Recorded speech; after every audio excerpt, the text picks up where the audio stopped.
पुस्तक the magic of thinking big का 3rd part. विश्वास जगाएं, डर भगाएं। जब हम डरे होते हैं तो हमारे यार दोस्त हमें समझाते हैं, यह तुम्हारे मन का वहम है, चिंता मत करो, डरने की कोई बात नहीं है। परंतु आप और हम जानते हैं कि डर की इस किस्म की दवा से काम नहीं चलता है। इस तरह की तसल्ली से हमें कुछ मिनट या कुछ घंटे का ही आराम मिलता है। यह तुम्हारे मन का वहम है वाले उपचार से विश्वास नहीं जागता, न ही डर का इलाज होता है। हाँ, डर वास्तविक होता है और इसे जीतने से पहले हमें यह मानना ही पड़ेगा कि इसका अस्तित्व होता है। आजकल इंसान के ज़्यादातर डर मनोवैज्ञानिक होते हैं। चिंता, तनाव, उलझन, यह सभी हमारी नकारात्मक, अनुशासनहीन कल्पना के कारण पैदा होते हैं।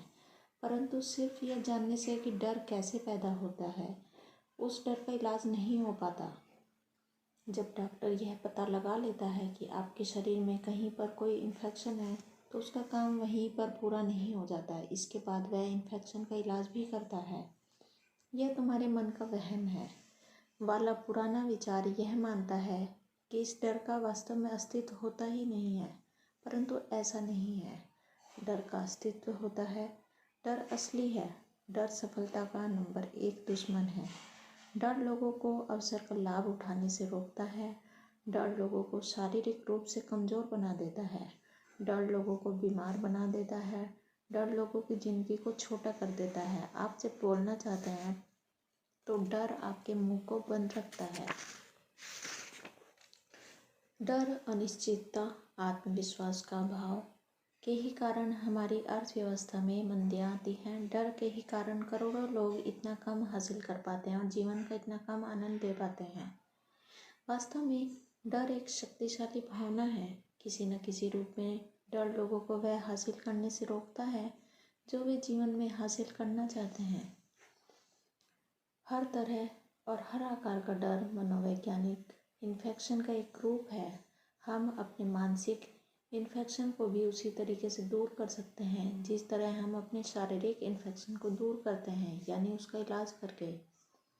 उसके लिए सबसे पहले हमें उपचार के पहले की तैयारी करनी होगी। यह जानना होगा कि आत्मविश्वास अब आसमान से आकर हमारे दिमाग में नहीं घुसता, बल्कि हासिल किया जाता है, विकसित किया जाता है। कोई भी व्यक्ति आत्मविश्वास के साथ पैदा नहीं होता। जिन लोगों में आत्मविश्वास प्रचुरता में होता है, जिन्होंने चिंता को जीत लिया है, जो हर जगह और हर कहीं बेफिक्री से आते जाते हैं, उन्होंने यह आत्मविश्वास धीरे धीरे हासिल किया है। आप भी ऐसा कर सकते हैं।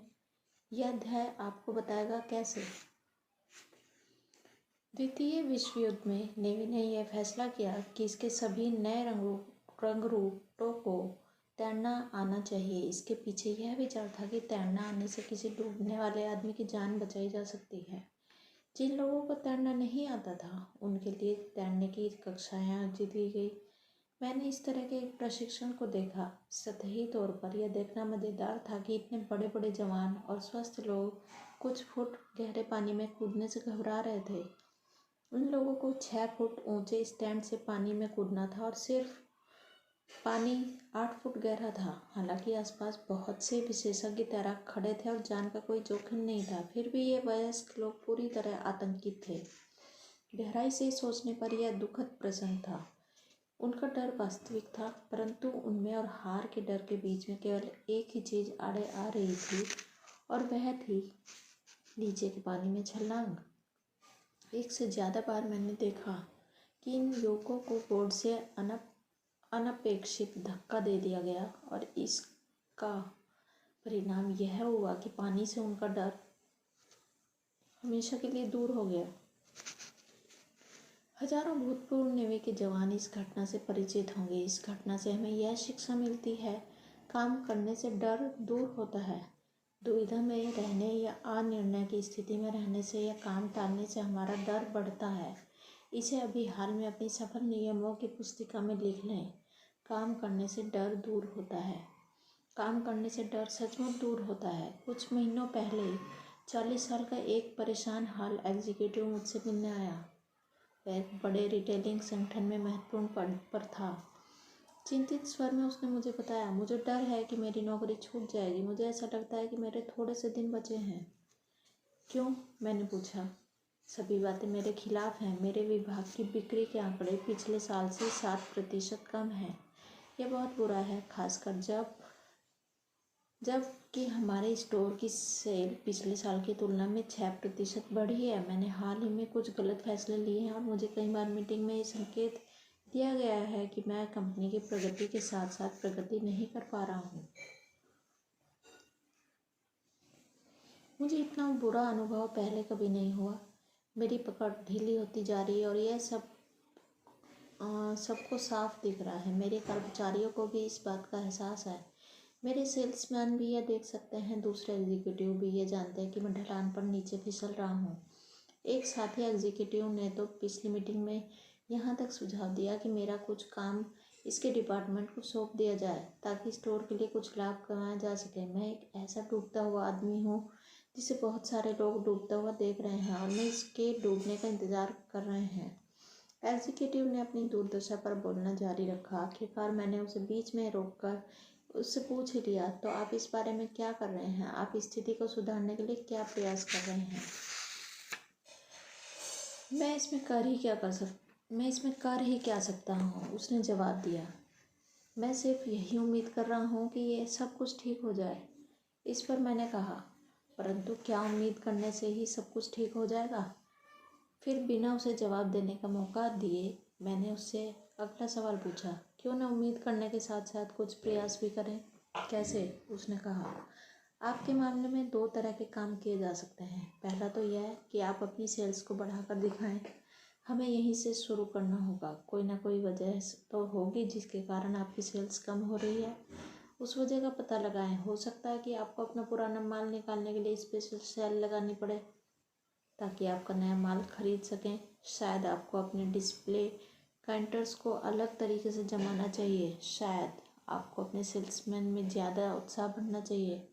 मैं यह तो नहीं बता सकता कि किस तरह आपका सेल्स वॉल्यूम बढ़ सकता है, परंतु यह है किसी न किसी तरह तो बढ़ ही सकता है। और इसके अलावा आप अपने मैनेजर से भी बात करके देख लें।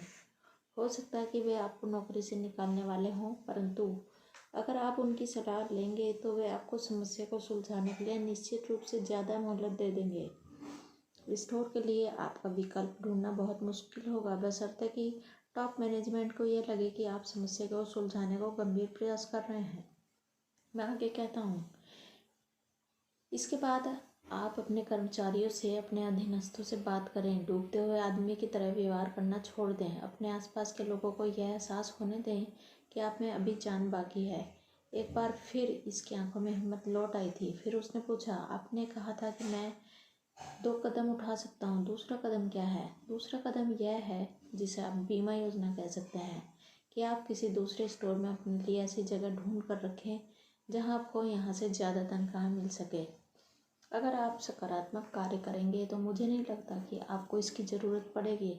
आपकी कर्मठता से आपके सेल्स आंकड़े निश्चित रूप से सुधर जाएंगे। फिर भी 1-2 विकल्प रहना हमेशा ज़्यादा अच्छा होता है। याद रखें, बेरोजगार आदमी के लिए नौकरी हासिल करना बहुत मुश्किल होता है, जबकि पहले से नौकरी कर रहे आदमी के लिए नौकरी हासिल करना बेरोजगार की तुलना में 10 गुना ज़्यादा आसान होता है।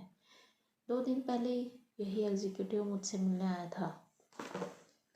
आपसे चर्चा के बाद मैं काम में जुट गया।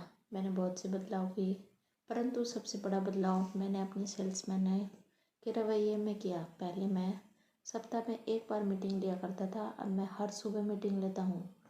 मैंने इन सभी लोगों में उत्साह भर दिया है। ऐसा लगता है कि मेरे जोश को देखकर उनमें भी हौसला आ गया है। जब उन्होंने देखा कि मुझ में जान बाकी है तो उन्होंने भी ज़्यादा मेहनत करने का फैसला कर लिया। ऐसा लगता है जैसे वे सिर्फ इस बात का इंतज़ार कर रहे थे कि मैं आगे बढ़ने में पहल करूं। अब सब कुछ ठीक चल रहा है। पिछले हफ्ते मेरी बिक्री पिछले साल की तुलना में ज़्यादा हुई है और यह स्टोर की औसत बिक्री से भी काफ़ी अच्छी है। ओह, बहरहाल, उसने कहा, मैं आपको एक और अच्छी खबर सुनाना चाहता हूँ। मुझे 2 वैकल्पिक नौकरियों के प्रस्ताव मिले हैं। निश्चित रूप से इससे मैं खुश हूँ, परंतु मैंने दोनों को अस्वीकार कर दिया क्योंकि यहाँ पर सब कुछ एक बार फिर ठीक ठाक हो गया है। जब हम कठिन समस्याओं का सामना करते हैं तो हम तब तक दलदल में फंसे रहते हैं जब तक कि हम कर्म नहीं करते। आशा से शुरुआत होती है, परंतु जीतने के लिए आशा के साथ साथ कर्म की भी ज़रूरत होती है। कर्म के सिद्धांत पर अमल करें। अगली बार जब भी आपको डर लगे, चाहे डर छोटा हो या बड़ा, अपने आप को संभालें। फिर इस सवाल का जवाब ढूंढें, किस तरह के काम से मैं अपने डर को जीत सकता हूँ। अपने डर का कारण खोज लें, फिर उचित कदम उठाएं। डर और इनके उपचार के कुछ उदाहरण नीचे बताए गए हैं।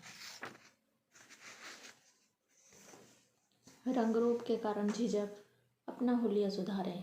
नाई की दुकान या ब्यूटी पार्लर में जाएं, जूते चमकाएं, साफ और प्रेस किए हुए कपड़े पहने। बेहतर ढंग से तैयार हों। अच्छा दिखने के लिए हमें हमेशा नए कपड़ों की ज़रूरत नहीं होती। नंबर 2, किसी महत्वपूर्ण ग्राहक को खो देने का खतरा। बेहतर सेवा देने की दुगनी कोशिश करें। ऐसी हर चीज़ को सुधार लें जिससे आपके ग्राहकों का आप में विश्वास कम होता हो। नंबर 3, परीक्षा में फेल हो जाने का डर। चिंता में समय गंवाने के बजाय इस समय को पढ़ने में लगाएं। नंबर 4, आपके नियंत्रण के पूरी तरह बाहर की चीज़ों का डर। अपना ध्यान किसी दूसरी तरफ ले जाएं। अपने बगीचे में जाकर खरपतवार साफ करें। अपने बच्चों के साथ खेलें, फिल्म देखने जाएं। नंबर 5, किसी ऐसी चीज़ से शारीरिक क्षति का डर जिसे आप नियंत्रित न कर सकते हों, जैसे बिजली गिरना, तूफान आना या हवाई जहाज की दुर्घटना का डर। अपना ध्यान दूसरों के डर को कम करने में, इनकी मदद करने में लगाएं। प्रार्थना करें। नंबर 6, यह डर कि दूसरे लोग क्या सोचेंगे या क्या कहेंगे। यह सुनिश्चित कर लें कि आप जो करना चाहते हैं वह सही है, फिर उस काम को कर दें। किसी भी व्यक्ति के ने बिना आलोचना के कोई महत्वपूर्ण काम कभी नहीं किया। नंबर 7, निवेश करने या घर खरीदने के पहले का डर। सभी वस्तुओं पर और पहलुओं पर विचार कर लें, फिर फैसला करें। एक बार फैसला करने के बाद आप उसी के हिसाब से काम करें। अपनी बुद्धि और अपने निर्णय में विश्वास रखें। नंबर 8, लोगों का डर। चीज़ों को सही नज़रिए से देखें। याद रखें, सामने वाला व्यक्ति भी आप ही की तरह एक इंसान है। डर का इलाज करने और विश्वास हासिल करने के लिए ये 2 कदम उठाएं। नंबर 1, डर का असली कारण पता करें। यह तय कर लें कि आप वास्तव में किस चीज़ से डर रहे हैं। नंबर 2, फिर कर्म करें। हर तरह का डर किसी न किसी तरह के काम से दूर हो सकता है। और याद रखें, झिझकने से आपका डर बढ़ता ही है, कम नहीं होता। इसीलिए देर न करें, बल्कि तत्काल काम में जुट जाएं, फैसला करें। आत्मविश्वास के अभाव का कारण होता है खराब याददाश्त। आपका दिमाग किसी बैंक की तरह होता है। हर दिन आप अपने दिमाग के बैंक में विचारों को जमा करते जाते हैं। विचारों का यह संग्रह बढ़ता जाता है और आपकी याददाश्त बन जाता है। जब भी आप सोचने बैठते हैं या आपके सामने कोई समस्या आती है, तो दरअसल आप अपनी यादों के बैंक से पूछते हैं, इस बारे में मैं क्या जानता हूँ। आपकी यादों का बैंक पहले से जमा किए हुए विचारों के संग्रह में से आपको आपकी मनचाही जानकारी दे देता है। आपकी यादें ही वह मूलभूत सप्लायर हैं जो आपको नए विचार के लिए कच्चा माल प्रदान करती हैं। आपकी यादों के बैंक का टेलर बहुत ही भरोसेमंद है। वह आपको कभी भी धोखा नहीं देता। जब आप उसके पास जाकर कहते हैं, मिस्टर टेलर, मुझे कुछ विचार निकाल कर दें जिनसे यह सिद्ध हो कि बाकी लोगों जितना योग्य नहीं हो, वह कहता है, बिल्कुल सर। याद करें, आपने पहले भी 2 बार इस काम को करने की कोशिश की थी और आप असफल हुए थे। याद करें, आपकी 6ठी कक्षा के टीचर ने कहा था कि आप कोई भी काम ढंग से नहीं कर सकते हैं। याद करें, आपने अपने साथी कर्मचारियों को अपने बारे में यह कहते सुना था। याद करें। और मिस्टर टेलर एक के बाद एक नए विचार निकाल कर आपको देते हैं जिनसे यह निष्कर्ष निकलता है कि आप अयोग्य हैं, असमर्थ हैं। परंतु अगर आप अपनी यादों के टेलर से यह कहें, मिस्टर टेलर, मुझे एक महत्वपूर्ण फैसला करना है, क्या आप मुझे ऐसे विचार प्रदान करेंगे जिनसे मुझे हौसला मिले। और उसके जवाब में मिस्टर टेलर कहते हैं, बिल्कुल सर। परंतु इस बार वे आपको पहले से जमा किए हुए ऐसे विचार देते हैं जिनसे यह साबित होता है कि आप सफल हो सकते हैं। याद करें, आपने पहले भी ऐसी परिस्थिति में वह शानदार काम किया था। याद करें, मिस्टर स्मिथ को आप पर कितना भरोसा था। याद करें कि आपके अच्छे दोस्त आपके बारे में यह कहा करते हैं। याद करें, मिस्टर टेलर पूरी तरह सहयोग करेंगे और आपको उसी तरह के विचार निकालने देंगे जिस तरह के विचार आप निकालना चाहते हैं। आखिर यह आपका बैंक है। यहाँ पर 2 उपाय दिए जा रहे हैं जिनके प्रयोग से आप अपनी यादों के बैंक का प्रभावी उपयोग कर सकते हैं और आप अपना आत्मविश्वास जगा सकते हैं। नंबर 1, अपनी यादों के बैंक में केवल सकारात्मक विचार ही जमा करें। इस बात को अच्छी तरह से समझ लें, हर व्यक्ति के जीवन में अप्रिय, मुश्किल, हतोत्साहित करने वाली घटनाएं होती हैं, परंतु इन घटनाओं के प्रति असफल और सफल लोगों की प्रतिक्रियाएं अलग अलग होती हैं। असफल लोग बुरी घटनाओं को दिल से लगा कर रखते हैं। वे अप्रिय स्थितियों को बार बार याद करते हैं ताकि वे उनकी यादों में अच्छी तरह से जम जाए। वे अपने दिमाग से उन्हें निकाल नहीं पाते। रात को भी वे जिस घटना के बारे में सोचते हुए सोते हैं वह पूरे दिन अगले दिन कोई अप्रिय घटना ही होती है।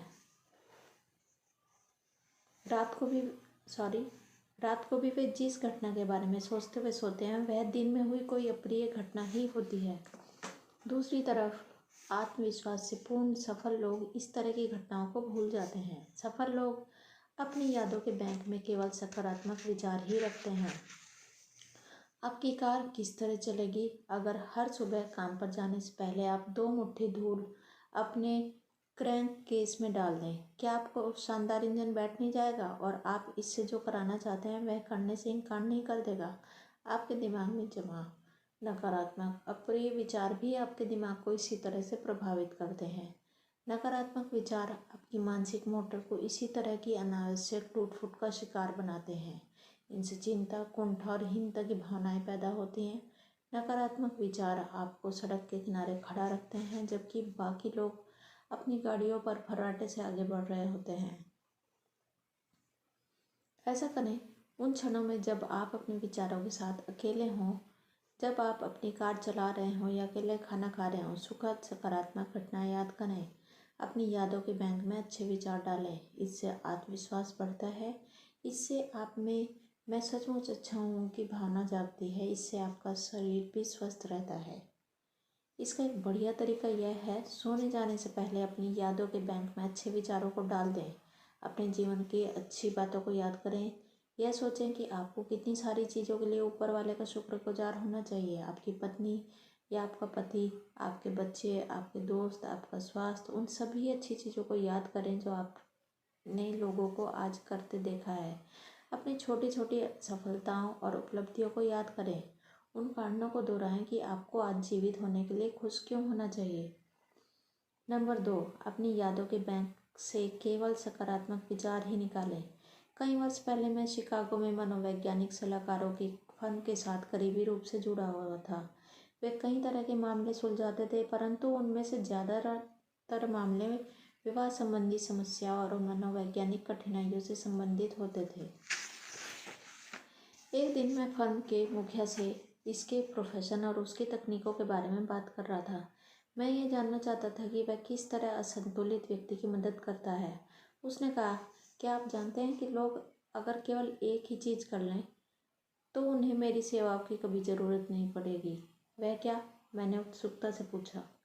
सिर्फ यही कि आप अपने नकारात्मक विचारों को नष्ट कर दें, इससे पहले कि वे विचार राक्षस बन जाए और आपको नष्ट कर दें।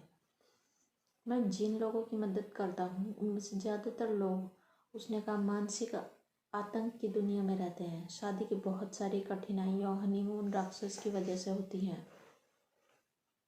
हनीमून इतना संतोषजनक नहीं रहा होगा जितना एक या दोनों जीवन साथी चाहते हों, परंतु उस याद को दफना देने के बजाय वे लोग सैकड़ों बार उस पर विचार करते रहते हैं जब तक कि यह उनके वैवाहिक जीवन की एक बहुत बड़ी बाधा नहीं बन जाती।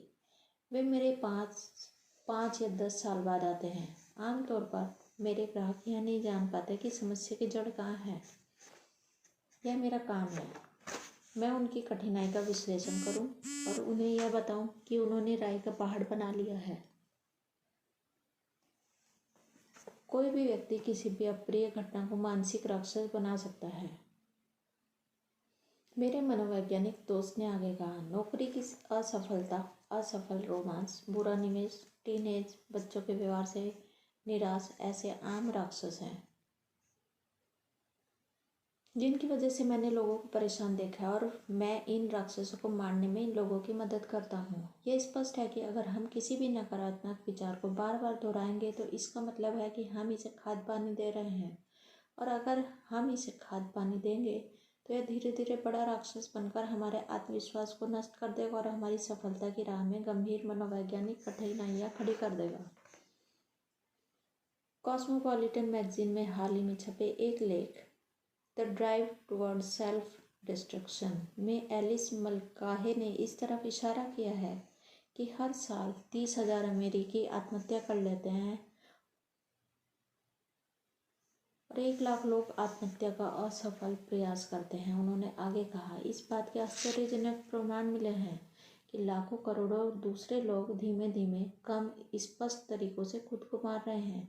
बाकी के लोग शारीरिक आत्महत्या करने के बजाय आध्यात्मिक आत्महत्या कर रहे हैं, क्योंकि वे खुद को कई तरह से अपमानित दंडित कर रहे हैं और कुल मिलाकर अपने आप को छोटा बना रहे हैं। जिस मनोवैज्ञानिक मित्र का मैंने जिक्र किया था, उसने मुझे बताया कि किस तरह उसने अपनी एक ऐसे मरीज को रोका जो मानसिक और आध्यात्मिक आत्महत्या करने पर तुली हुई थी। उसने कहा, इस मरीज की उम्र 35 से ऊपर होगी। उसके 2 बच्चे थे। सामान्य भाषा में कहा जाए तो उसे गंभीर डिप्रेशन था। अपनी जिंदगी का हर अनुभव उसे दुखद अनुभव ही लगता था। उसका स्कूली जीवन, उसकी शादी, बच्चों का लालन पालन, जिन जगहों पर वह रही थी, सभी के बारे में उसकी सोच नकारात्मक थी। उसने बताया कि इसे याद नहीं है कि वह कभी सुखी भी रही थी, और चूंकि व्यक्ति अपने अतीत की कुची से ही अपने वर्तमान में रंग भरता है, इसीलिए उसे वर्तमान जीवन में सिर्फ निराशा और अंधेरा ही नजर आ रहा था। जब मैंने उससे पूछा कि सामने वाली तस्वीर में उसे क्या दिख रहा है, तो उसने कहा, ऐसा लगता है जैसे यहाँ आज रात तूफान आने वाला है। यह उस तस्वीर का सबसे निराशाजनक विश्लेषण था। यह तस्वीर एक बड़ी ऑयल पेंटिंग है जिसमें सूर्य आसमान में नीचे की तरफ है। चित्र बहुत चतुराई से बनाया गया है। इसे सूर्योदय का दृश्य भी समझा जा सकता है और सूर्यास्त का भी। मनोवैज्ञानिक ने कहा कि लोग तस्वीर में जो देखते हैं उससे उनके व्यक्तित्व के बारे में संकेत मिल जाता है। ज़्यादातर लोग कहते हैं कि यह सूर्योदय का दृश्य है, जबकि मानसिक रूप से असंतुलित डिप्रेस्ड व्यक्ति हमेशा इसे सूर्यास्त का दृश्य बताते हैं। एक मनोवैज्ञानिक के रूप में मैं किसी व्यक्ति की याददाश्त तो नहीं बदल सकता, परंतु अगर मरीज सहयोग दे तो मैं उसे अपने अतीत को अलग तरीके से देखने का नज़रिया सिखा सकता हूँ। मैंने इस महिला को भी ऐसा ही करना सिखाया। मैंने उसे बताया कि वह अपने अतीत को पूरी तरह निराशावादी रवैये से न देखे और उसमें से खुशी और आनंद के पलों को याद करने की कोशिश करे। 6 महीनों के बाद उसकी हालत में थोड़ा सा सुधार हुआ। उस वक्त मैंने उसे एक खास तरह का काम सौंपा। मैंने उससे कहा कि वह हर दिन 3 कारण लिखे जिनके कारण उसे खुश होना चाहिए। हर सप्ताह गुरुवार को मैंने उसके लिखे कारणों को देख लेता था। यह सिलसिला 3 माह तक चलता रहा। उसमें काफ़ी सुधार हो रहा था। आज वह महिला एक सामान्य जीवन जी रही है। वह सकारात्मक है और वह ज़्यादातर लोगों जितनी ही सुखी है। जब इस महिला ने अपनी यादों के बैंक से नकारात्मक विचार निकालना बंद कर दिया तो उसके हालात में सुधार होना शुरू हो गया। चाहे मनोवैज्ञानिक समस्या बड़ी हो या छोटी, इलाज हमेशा तभी शुरू होता है जब व्यक्ति अपनी यादों के बैंक से नकारात्मक विचारों को निकालना बंद कर देता है और उसके बजाय सकारात्मक विचार निकालना शुरू कर देता है। मानसिक राक्षस न बनाएं। अपनी यादों के बैंक से अप्रिय विचार निकालना बंद कर दें। जब भी आपको किसी तरह की कोई परिस्थिति याद आए तो उसके अच्छे हिस्से के बारे में सोचें, बुरे हिस्सों को भूल जाएं, उसे दफना दें। अगर आप यह पाएं कि आप नकारात्मक पहलू पर विचार कर रहे हैं तो उस घटना से अपने दिमाग को पूरी तरह हटा दें। और यहाँ हम आपको एक और महत्वपूर्ण उत्साहवर्धक बात बताना चाहते हैं। आपका मस्तिष्क अप्रिय घटनाओं को भुलाना चाहता है। अगर आप सहयोग करें तो अप्रिय यादें धीरे धीरे सिकुड़ती जाती हैं और आपकी यादों के बैंक का टेलर उन्हें बाहर निकालता जाता है। डॉक्टर मेलविन एस हैट्रिक एक प्रसिद्ध एडवर्टाइजमेंट मनोवैज्ञानिक हैं और याद रखने की हमारी योग्यता के बारे में वे कहते हैं, जब जागने वाली भावना सुखद होती है तो विज्ञापन को याद रखना आसान होता है। जब जागने वाली भावना सुखद नहीं होती तो पाठक या श्रोता उस विज्ञापन के संदेश को जल्दी ही भूल जाते हैं। अप्रिय घटनाएं हमारी चाही गई चीज़ों के खिलाफ होती हैं, इसलिए हम उन्हें याद नहीं रखना चाहते। संक्षेप में, अगर हम उन्हें बार बार याद ना करें तो अप्रिय घटनाओं को भूलना आसान है। अपनी यादों के बैंक से केवल सकारात्मक विचार ही निकालें, बाकी को यूं ही बेकार पड़ा रहने दें और आपका आत्मविश्वास आसमान छू लेगा। आपको ऐसा लगेगा जैसे आप किला फतह कर सकते हैं। आपको लगेगा कि आप दुनिया की चोटी पर पहुंच सकते हैं। आप जब भी अपनी नकारात्मक, खुद को छोटा करने वाले विचारों को याद करने से इनकार करते हैं, तो आप अपने डर को जीतने की तरफ एक बड़ा कदम आगे बढ़ाते हैं। लोग दूसरे लोगों से क्यों डरते हैं? जब दूसरे लोग हमारे आसपास होते हैं तो हम इतना आत्मचेतन क्यों हो जाते हैं? हमारे संकोच की क्या वजह होती है? हम इस बारे में क्या कर सकते हैं? दूसरे लोगों का डर एक बड़ा डर होता है, परंतु इसे जीतने का भी एक तरीका है। अगर आप उसे सही पहलू से देखने की आदत डाल लें तो आप लोगों के डर को जीत सकते हैं। मेरे एक सफल बिजनेसमैन मित्र ने मुझे बताया कि किस तरह उसने लोगों के बारे में सही नज़रिया सीखा। उसका उदाहरण सचमुच दिलचस्प है। द्वितीय विश्व युद्ध में सेना में जाने से पहले मैं हर एक के सामने झिझकता था, हर एक से डरता था। आप सोच भी नहीं सकते कि मैं उस समय कितना शर्मीला और संकोची हुआ करता था। मुझे लगता था बाकी लोग मुझसे ज़्यादा स्मार्ट हैं। मैं अपनी शारीरिक और मानसिक कमियों को लेकर चिंता किया करता था। मैं सोचा करता था कि मेरा जन्म ही असफल होने के लिए हुआ है। फिर किस्मत से मैं सेना में चला गया और वहां जाने के बाद मेरे दिल से लोगों का डर निकल गया। 1942 और 43 के दौरान जब सेना में लोगों को भर्ती किया जा रहा था तो मुझे भर्ती केंद्रों पर मेडिकल ऑफिसर के रूप में तैनात किया गया था। मैंने इन लोगों के परीक्षण में सहयोग किया। मैं इन रंगरूटों को जितना देखता था, मेरे मन से लोगों का डर उतना ही कम होता जाता था। सैकड़ों की तादाद में लोग खड़े हुए थे, सभी पूरे कपड़े उतारे हुए थे और सभी लगभग एक से दिख रहे थे। हाँ, इनमें से कुछ मोटे थे और कुछ दुबले, कुछ लंबे, कुछ नाटे, परंतु वे सभी परेशान थे, सभी अकेलापन अनुभव कर रहे थे। कुछ समय पहले यही लोग युवा एग्जीक्यूटिव हुआ करते थे। कुछ समय पहले उनमें से कुछ किसान थे, कुछ सेल्समैन थे, कुछ ब्लू कॉलर कर्मचारी थे और कुछ यूं सड़कों पर खाक छाना करते थे। कुछ दिन पहले ये लोग अलग अलग काम किया करते थे, परंतु भर्ती केंद्र पर वे सारे लोग एक से दिख रहे थे। तब मैंने एक महत्वपूर्ण बात सोची। मैंने पाया कि लोग ज़्यादातर मामलों में एक से होते हैं। लोगों में समानताएं ज़्यादा होती हैं और असमानताएं कम होती हैं। मैंने पाया कि सामने वाला आदमी भी मेरे जैसा ही है। उसे भी अच्छा खाना पसंद है, उसे भी अपने परिवार और दोस्तों की याद आती है। वह भी तरक्की करना चाहता है, उसके पास भी समस्याएं हैं और वह भी आराम करना चाहता है। इसीलिए अगर सामने वाला मेरे जैसा ही है तो उससे डरने की कोई वजह ही नहीं है। अब मैं आपसे पूछता हूँ, क्या यह बात काम की नहीं है? अगर सामने वाला मेरे जैसा ही है तो उससे डरने की कोई वजह ही नहीं है। लोगों को सही नज़रिए से देखने के दो तरीके हैं। नंबर 1, सामने वाले व्यक्ति को संतुलित दृष्टि से देखें। लोगों के साथ व्यवहार करते समय इन दो बातों का ध्यान रखें। पहली बात तो यह है कि सामने वाला व्यक्ति महत्वपूर्ण है। निश्चित रूप से वह महत्वपूर्ण है। हर व्यक्ति महत्वपूर्ण होता है, परंतु यह भी याद रखें कि आप भी महत्वपूर्ण हैं। तो जब आप किसी व्यक्ति से मिलें तो ऐसा सोचें, हम दो महत्वपूर्ण लोग मिलकर किसी आपसी लाभ या रुचि के विषय पर चर्चा कर रहे हैं। कुछ महीने पहले एक बिजनेस एग्जीक्यूटिव ने फ़ोन कर मुझे बताया कि उसने मेरे सुझाए एक युवक को नौकरी पर रख लिया है। आपको पता है कि मुझे उसकी किस बात ने प्रभावित किया था? मेरे दोस्त ने कहा। कौन सी बात ने? मैंने पूछा। मुझे उसका आत्मविश्वास बेहद पसंद आया। ज़्यादातर उम्मीदवार तो कमरे में घुसते समय डरे और सहमे हुए थे।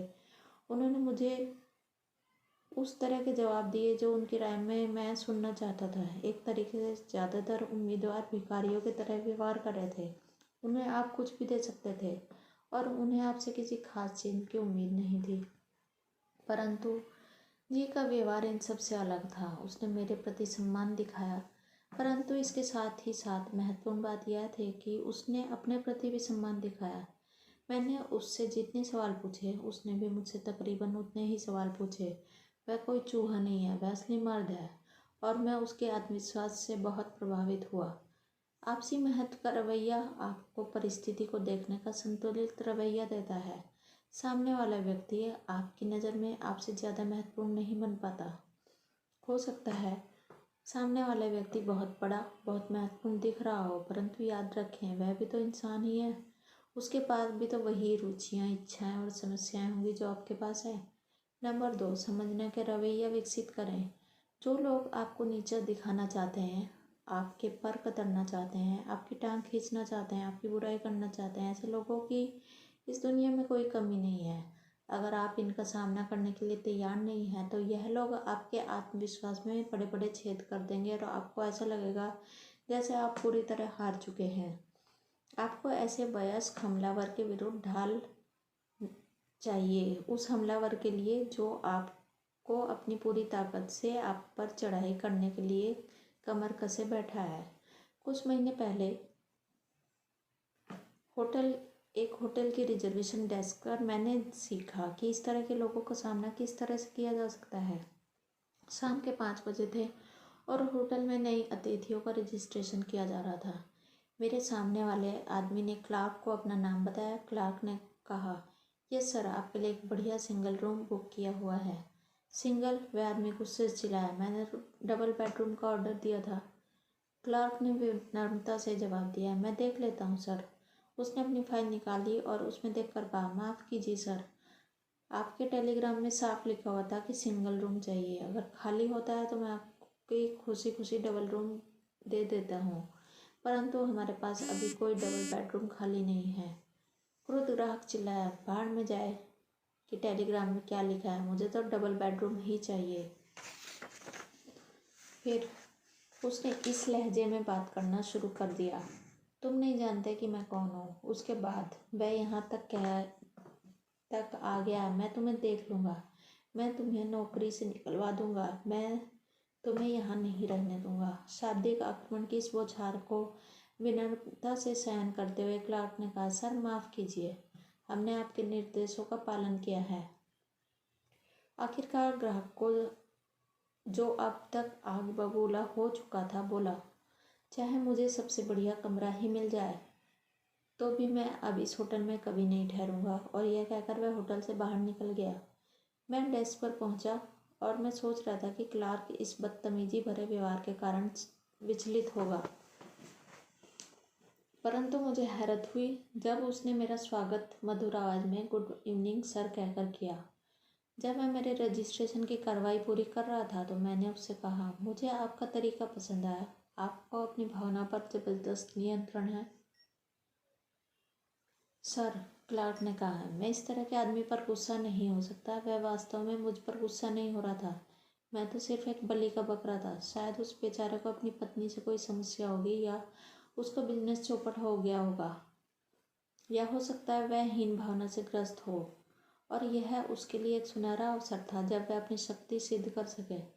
मैं वह आदमी था जिस पर वह अपने दिल की भड़ास निकाल सकता था। क्लार्क ने बाद में यह जोड़ दिया, अंदर से शायद वह बहुत भला आदमी होगा, ज़्यादातर लोग होते हैं। लिफ्ट की तरफ बढ़ते समय मैं उसके शब्दों को दोहरा रहा था, अंदर से शायद वह बहुत भला आदमी होगा, ज़्यादातर लोग होते हैं। जब भी कोई आप पर आक्रमण करे तो आप इन 2 वाक्यों को याद कर लें, अपने गुस्से पर काबू रखें। इस तरह की स्थितियों में जीतने का यही तरीका होता है कि सामने वाले को अपने दिल की भड़ास निकाल लेने दें और फिर इस घटना को भूल जाएं। कई साल पहले विद्यार्थियों की परीक्षा की कॉपी जांच करते समय एक कॉपी को देखकर मुझे हैरत हुई। एक विद्यार्थी ने पूरे साल समूह चर्चा और पिछले टेस्ट में यह साबित किया था कि उसमें प्रतिभा थी, जबकि इसकी परीक्षा की कॉपी कुछ और ही कह रही थी। मुझे ऐसा अनुमान था कि वह कक्षा में सबसे ज़्यादा नंबर लाएगा, इसके बजाय उसके नंबर परीक्षा में सबसे कम आ रहे थे। जैसा मैं इस तरह के मामले में किया करता था, मैंने अपनी सेक्रेटरी से कहा कि वह उस विद्यार्थी को मेरे ऑफिस में इस महत्वपूर्ण विषय पर बात करने के लिए बुलवाए। जल्द ही पॉल डब्लू वहाँ आया। ऐसा लग रहा था जैसे वह किसी बुरे दौर से गुजर रहा था। उसके बैठने के बाद मैंने उससे कहा, क्या हुआ पॉल, तुमने परीक्षा में जिस तरह लिखा है उस तरह की मुझे तुमसे उम्मीद नहीं थी। पॉल पशुपेश में था। उसने अपने पैरों की तरफ देखते हुए जवाब दिया, सर, जब मैंने देखा कि आपने मुझे नकल करते हुए देख लिया है तो इसके बाद मेरी हालत ख़राब हो गई। मैं कोई सवाल ठीक से नहीं कर पाया। ईमानदारी से कहूँ तो मैंने ज़िंदगी में पहली बार नकल की थी। मैं अच्छे नंबरों से पास होना चाहता था, इसीलिए मैंने सोचा क्यों न बेईमानी का सहारा ले लूँ। मैं पूरी तरह परेशान दिख रहा था, परंतु एक बार जब उसने बोलना शुरू किया तो फिर वह चुप होने का नाम ही नहीं ले रहा था। मुझे लगता है जब आप मुझे कॉलेज से निकाल देंगे, यूनिवर्सिटी का नियम तो यही है कि अगर कोई विद्यार्थी किसी भी तरह की चीटिंग करेगा तो इसे हमेशा के लिए कॉलेज से निष्कासित किया जा सकता है। यहाँ पर पॉल ने यह बताना शुरू कर दिया कि कॉलेज से निकाले जाने के बाद उसके परिवार की इज्जत खाक में मिल जाएगी, उसकी पूरी ज़िंदगी बर्बाद हो जाएगी और इसके अलावा और बहुत सारे बुरे परिणाम होंगे। आखिरकार मैंने उससे कहा, अब बस भी करो, शांत बैठ जाओ, मैं तुम्हें कुछ बता दूँ। मैं तुम्हें नकल करते हुए नहीं देखा जब तक तुमने मुझे इसके बारे में नहीं बताया। जब तक मुझे यह अंदाज़ा ही नहीं था कि समस्या यह थी। मुझे दुख है पॉल कि तुमने नकल की। फिर मैंने आगे कहा, पॉल मुझे बता कि तुम अपनी यूनिवर्सिटी के अनुभव से क्या सीखना चाहते हो। अब वह थोड़ा शांत हो चुका था और एक पल रुकने के बाद उसने जवाब दिया, डॉक्टर, मुझे लगता है कि मेरा असली लक्ष्य तो जीने का सही तरीका सीखना है, परंतु मुझे लगता है कि मैं अपने लक्ष्य को हासिल करने में पूरी तरह असफल हो चुका हूँ। हम कई तरीक़ों से सीखते हैं, मैंने कहा। मुझे लगता है कि तुम इस अनुभव से सफलता का असली सबक सीख सकते हो। जब तुमने अपनी पर्ची से नकल की तो तुम्हारी अंतरात्मा तुम्हें कचोटने लगी। इससे तुम में अपराध बोध की भावना जाग गई और तुम्हारा आत्मविश्वास खत्म हो गया। जैसा तुमने कहा, इसके बाद तुम्हारी हालत ख़राब हो गई। ज़्यादातर बार होता यह है पॉल कि सही और गलत का मसला हम नैतिक या धार्मिक दृष्टिकोण से देखते हैं। अब इस बात को समझ लो, मैं यहाँ तुम्हें भाषण नहीं दे रहा हूँ, न ही तुम्हें सही और गलत काम के बारे में कोई प्रवचन देने के मूड में हूँ, परंतु यह ज़रूरी है कि हम इसके व्यवहारिक पहलू पर नज़र डालें। जब तुम कोई ऐसा काम करते हो जो तुम्हारी अंतरात्मा के खिलाफ होता है तो तुम में अपराध बोध आ जाता है और इस अपराध बोध के कारण तुम्हारी सोचने की क्षमता खत्म हो जाती है। आप ठीक इस तरह से नहीं सोच सकते हो क्योंकि आपका दिमाग लगातार यही सवाल पूछता रहता है, क्या मैं पकड़ा जाऊंगा, क्या मैं पकड़ा जाऊंगा। पॉल, मैंने आगे कहा, तुम्हें परीक्षा में अच्छे नंबर की इतनी ज़्यादा चाह थी कि तुमने वह किया जो तुम्हारी नज़रों में गलत था। जीवन में बहुत सारे मौके आएंगे जब सफलता हासिल करने के लिए तुम्हारे सामने गलत काम करने का प्रलोभन मौजूद होगा। उदाहरण के तौर पर, किसी दिन आप अपनी कोई सामान बेचना चाहेंगे कि आप अपने ग्राहक को जानबूझकर गलत जानकारी देकर उसे खरीदने के लिए मजबूर कर देंगे और ऐसा करने से आपको सफलता मिल सकती है, परंतु इससे होता यह है आपका अपराध बोध आप पर हावी हो जाएगा और अगली बार जब आप अपने ग्राहक को देखेंगे तो आप परेशान हो जाएंगे, तनाव में आ जाएंगे। आप सोचने लगेंगे, क्या उसे पता चल गया है कि मैंने उसे धोखा दिया था। आपकी प्रस्तुति इसीलिए प्रभावी नहीं होगी क्योंकि आप पूरे मन से प्रस्तुति नहीं दे पाएंगे। इस बात की संभावना है कि आप इसके बाद उसी ग्राहक को दूसरी, तीसरी, चौथी और कई बार सामान बेचने का अवसर गंवा देंगे। लंबे समय में इस तरह की गलत सेल्स तकनीकें आपकी अंतरात्मा को तो चोट पहुंचाएंगी ही, आपकी आमदनी को भी कम कर देंगी। इसके बाद मैंने पॉल को बताया कि जब किसी बिजनेसमैन या प्रोफेशनल आदमी को यह डर सताता है कि उसकी पत्नी को उसके विवाहेतर प्रेम संबंध का पता चल जाएगा तो वह असफल होने लगता है। वह दिन रात यही सोचता रहता है, क्या उसे पता चल जाएगा, क्या उसे पता चल जाएगा। इस कारण उसका आत्मविश्वास कमज़ोर हो जाता है और इसका परिणाम यह होता है कि वह नौकरी या घर में कोई भी काम ठीक तरह से नहीं कर पाता। मैंने पॉल को याद दिलाया कि कई अपराधी कोई सबूत या संकेत नहीं छोड़ते, फिर भी वे सिर्फ इसीलिए पकड़े जाते हैं क्योंकि वे अपराधियों की तरह व्यवहार करते हैं और उन्हें देखकर यह समझ में आ जाता है कि इन्होंने कोई गलत काम किया है। उनकी अपराध बोध की भावनाएं उन्हें संदिग्ध आदमियों की सूची में शामिल कर देती हैं। हम में से हर एक में सही होने, सही सोचने और सही काम करने की इच्छा होती है। जब हम इस इच्छा के विपरीत व्यवहार करते हैं तो हम अपनी अंतरात्मा में कैंसर की बीमारी आमंत्रित कर लेते हैं। यह कैंसर बढ़ता है और हमारे आत्मविश्वास को कम कर देता है। इसीलिए इस तरह का कोई काम ना करें जिसे करने के बाद आपको यह डर सताने लगे, क्या मैं पकड़ा जाऊंगा, क्या लोगों को इस बात का पता चल जाएगा, क्या मैं बचने में सफल हो पाऊंगा। धोखा देकर और अपना आत्मविश्वास कम करके अच्छे नंबर लाने की यानी कि सफल होने की कोशिश कभी ना करें। मुझे यह बताते हुए खुशी हो रही है कि पॉल को सीख मिल गई। उसने सही काम करने का व्यवहारिक मूल्य समझ लिया। मैंने सुझाव दिया कि यह बैठ जाए और एक बार फिर से परीक्षा दे। उसने मुझे सवाल किया, परंतु क्या आप मुझे कॉलेज से नहीं निकालेंगे? मेरा जवाब था, मैं निष्कासन के नियम जानता हूँ, परंतु अगर हम धोखा देने वाले सारे विद्यार्थियों को कॉलेज से निकालने देंगे तो हमारे आधे प्रोफेसरों की छुट्टी हो जाएगी, और अगर हम धोखा देने का विचार करने वाले सभी विद्यार्थियों को निकाल देंगे तो हम कॉलेज में ताले लगाने पड़ेंगे। इसलिए इस घटना को भूलने के लिए तैयार हूँ अगर तुम एक काम करो। बिल्कुल, उसने कहा। मैंने उसे एक पुस्तक दी। पुस्तक का नाम था 50 Years with the Golden Rule। इसे देते हुए मैंने उससे कहा, पॉल, इस पुस्तक को पढ़ो और पढ़ने के बाद इसे वापस कर देना। जेसी पेनी के खुद के शब्दों में यह जानना कि किस तरह सही काम करने की वजह से वे अमेरिका के सबसे अमीर व्यक्तियों के समूह में शामिल हो गए। सही काम करने से आपकी अंतरात्मा संतुष्ट रहती है और इससे आत्मविश्वास भी बढ़ता है।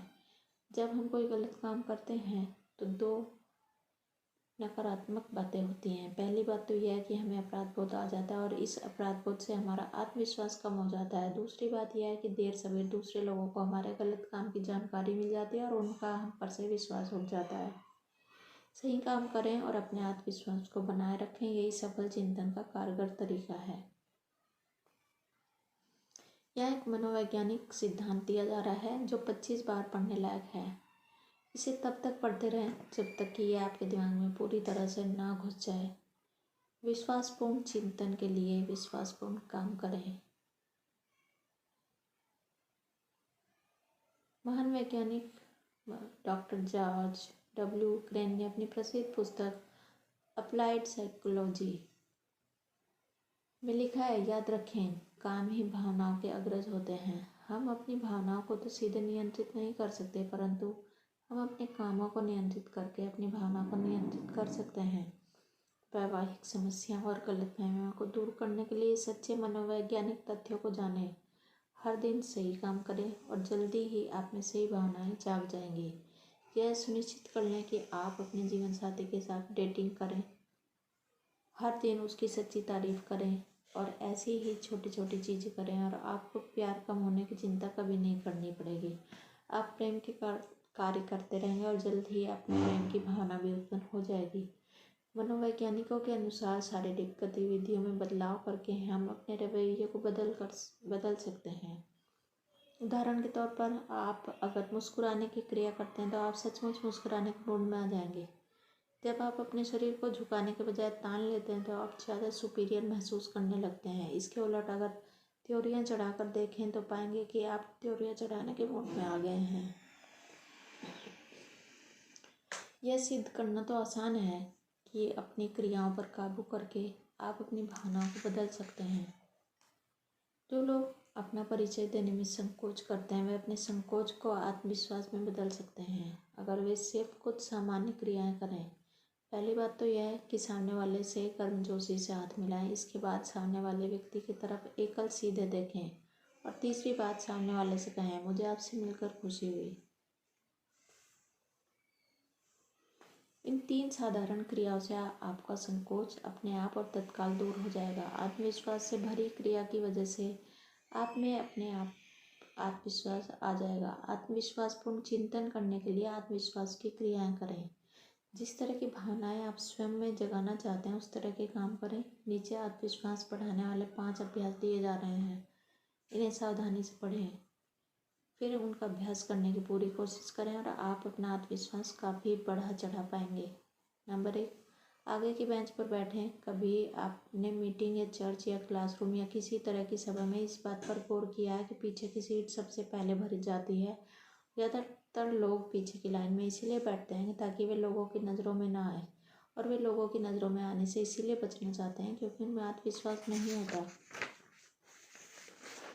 आगे बैठने से आत्मविश्वास बढ़ता है, इसका अभ्यास करें। आगे से यह नियम बना लें कि आप जितना आगे बैठ सकते हो बैठें।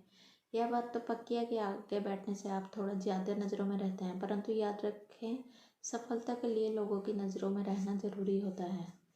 नंबर 2, नज़रें मिलाकर बात करने का अभ्यास करें। कोई व्यक्ति किस तरह अपनी आँखों का प्रयोग करता है, इससे भी हमें उसके बारे में काफ़ी जानकारी मिल सकती है। अगर कोई आपकी आंखों में सीधे नहीं देख सकता है तो आपके मन में यह सवाल तत्काल आ जाता है, यह व्यक्ति क्या छुपाने की कोशिश कर रहा है, यह व्यक्ति किस बात से डरा हुआ है, क्या यह मुझे धोखा देना चाहता है, इस व्यक्ति के इरादे क्या हैं। आमतौर पर आंखों के संपर्क में असफलता से दो बातें पता चलती हैं। पहली बात, मैं आपके सामने आने पर असहज महसूस कर रहा हूँ, मैं आपसे हीन अनुभव करता हूँ, मैं आपसे डरा हुआ अनुभव करता हूँ।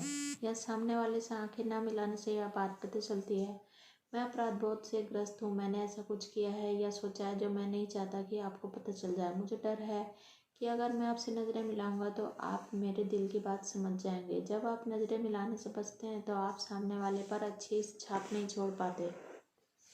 आप कहते हैं मैं डरा हुआ हूँ, मुझ में आत्मविश्वास की कमी है। इस डर को जीतने का यही तरीका है कि आप सामने वाले से नज़रें मिलाकर बात करें।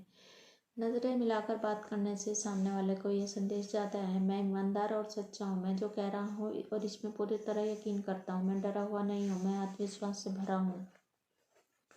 अपनी आंखों से काम लें, दूसरे व्यक्ति की आंखों में आंखें डालकर बात करें। इससे न सिर्फ आप में आत्मविश्वास आ जाएगा बल्कि इससे सामने वाला भी आप पर विश्वास करने लगेगा। नंबर 3, 25% तेज चलें। जब मैं छोटा था तो कैंडी सीट पर जाना चाहता है। जब मैं छोटा था तो कैंटी सीट पर जाना ही अपने आप में एक रोचक अनुभव होता था। जब सारे काम हो चुके होते और हम कार में लौट आते तो मेरी माँ अक्सर कहती थी, डेवी यहाँ थोड़ी देर चुपचाप बैठो और देखो कि लोग किस तरह चल रहे हैं। माँ इस खेल को बहुत अच्छी तरह से खेलती थी। वह कहा करती थी, उस आदमी को देखो, वह परेशान सा दिख रहा है, या तुम्हें क्या लगता है वह महिला क्या करने जा रही है, या उस आदमी की तरफ देखो, वह कोहरे में लिपटा हुआ लगता है। लोगों को चलते हुए देखना सचमुच मज़ेदार था। मनोरंजन का यह तरीका फिल्म देखने से सस्ता पड़ता था। मुझे बाद में पता चला कि इस खेल को खेलने के पीछे माँ का एक कारण यह भी था और इससे ज़्यादा शिक्षा भी मिलती थी। मैं अब भी लोगों को चलते हुए देखता हूँ, कॉरिडोर में, लॉबी में, फुटपाथ पर लोगों को चलते हुए देखकर मैं समझ लेता हूँ कि उनकी मानसिक स्थिति कैसी है। मनोवैज्ञानिक झुकी हुई मुद्राओं में और सोच चाल का संबंध खुद के बारे में, अपनी नौकरी के बारे में, अपने आसपास के लोगों के बारे में अप्रिय रवैये से जोड़ते हैं। परंतु मनोवैज्ञानिक यह भी बताते हैं कि आप अपनी मुद्रा को बदल कर, अपने चलने की गति को बदल कर अपने रवैये को सचमुच बदल सकते हैं। आप भी देखें, अगर देखेंगे तो आप यह पाएंगे कि शरीर की क्रिया मानसिक क्रिया का परिणाम है। जो व्यक्ति हारा हुआ है, चोट खाया हुआ है, वह मरा मरा से चलता है, सुस्त चलता है, उसमें आत्मविश्वास शून्य होता है। औसत लोग औसत चाल चलते हैं, उनकी गति औसत होती है, उनके चेहरे पर लिखा होता है, मुझे अपने आप पर नाज नहीं है। एक तीसरा समूह भी होता है, जो इस समूह के लोगों में प्रबल आत्मविश्वास होता है। वे आम लोगों से तेज चलते हैं, उनकी चाल में फुर्ती होती है, उनकी चाल दुनिया को बताती है मैं किसी महत्वपूर्ण काम से किसी महत्वपूर्ण जगह जा रहा हूँ। इससे भी बड़ी बात यह है कि जो काम मैं 15 मिनट बाद करने जा रहा हूँ, मुझे उसमें सफलता मिलेगी। आत्मविश्वास बढ़ाने के लिए 25% तेज चलने की तकनीक का प्रयोग करके देखें। अपने कंधों को सीधा कर लें, अपने सिर को ऊपर उठा लें और थोड़े तेज कदमों से आगे की तरफ बढ़े चलें। आप पाएंगे कि आपका आत्मविश्वास भी बढ़ चुका है। कोशिश करें और परिणाम खुद देखें। नंबर 4, बोलने की आदत डालें।